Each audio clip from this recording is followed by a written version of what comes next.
Na pauta do Supremo Tribunal Federal desta tarde está o julgamento de 3 ações que tratam da aplicação da lei da ficha limpa. A lei barra a candidatura de políticos condenados pela Justiça em decisões colegiadas ou que renunciaram para fugir da cassação.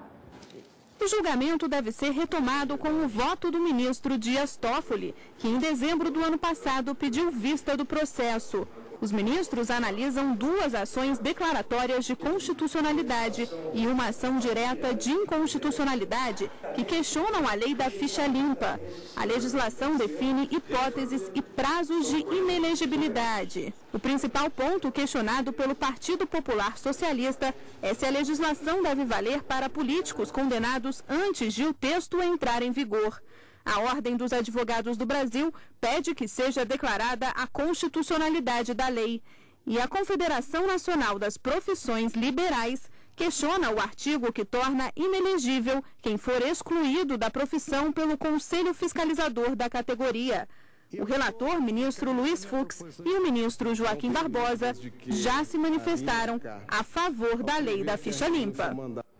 E para falar sobre este assunto, eu converso agora com a consultora da TV Justiça, Gisele Dantas. Boa tarde, Gisele. Boa tarde. Gisele, a decisão já vale para as eleições municipais deste ano? Sim, essa é a expectativa, que o plenário do Supremo, na verdade, aprecie todas essas hipóteses previstas na Lei Complementar 135, conhecido como a Lei da Ficha Limpa. E, a partir daí, defina, de uma vez por todas, se essas condições realmente podem barrar candidatos à candidatura às eleições, já nas eleições municipais. É importante dizer, Letícia, que o Supremo já se manifestou em março de 2011 em relação à aplicação da lei da ficha limpa para as eleições de 2010. Então, o entendimento que prevaleceu foi que a lei só deveria ser aplicada a partir de 1 ano da sua publicação. Então, nós já estamos em 2012, portanto, a lei ela está em vigor, plenamente aplicável. E aí, vale os entendimentos, por enquanto, dos tribunais regionais eleitorais, do Tribunal Superior Eleitoral, enquanto o Supremo Tribunal Federal não se manifestar em relação a isso, vale esses entendimentos. Agora, essas ações, elas estão na pauta de hoje, mas não significa que elas serão obrigatoriamente julgadas. A pauta, na verdade, traz uma previsão dos processos que serão submetidos a julgamento na tarde.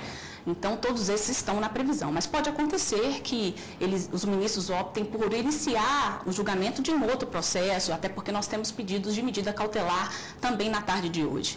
Pode acontecer ainda que, iniciado o julgamento, com a retomada do julgamento dessas 3 ações, aconteça que um ou outro ministro peça vista e aí o julgamento, enfim, não seja concluído. A importância, na verdade, dessas decisões por meio dessas 3 ações é que a partir do momento em que o Supremo se manifestar, isso vinculará toda a administração pública, os órgãos do Poder Judiciário e os cidadãos em geral. E não é só a aplicação da lei a fatos passados que está em discussão, né? É verdade. A questão da presunção de inocência também é questionada.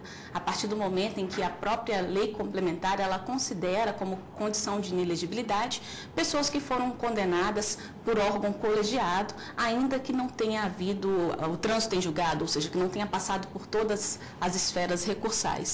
Então, nesse ponto, argumenta-se que ela estaria ferindo o princípio da presunção de inocência. 2 ministros já votaram e eles entenderam, por enquanto, pela constitucionalidade da lei e que esse item ele não fere a presunção de inocência porque este princípio refere-se a questões penais. E a condição de elegibilidade é uma condição própria de direito eleitoral, não é uma punição, não tem nenhum caráter penal.